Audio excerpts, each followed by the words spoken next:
Hello guys, welcome to PR Learning Lab.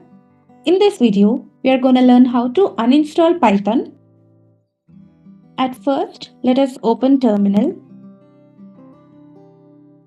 and type python 3 hyphen hyphen version to check the current version installed in our Mac operating system.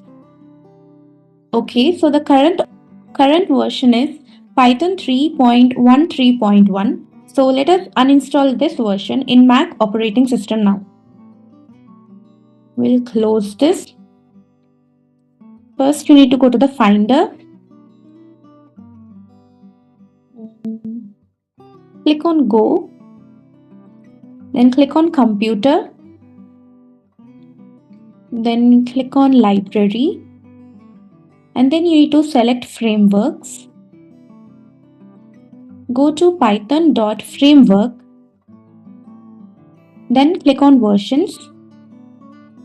This is the current version installed in our Mac operating system. Select this and right click on this.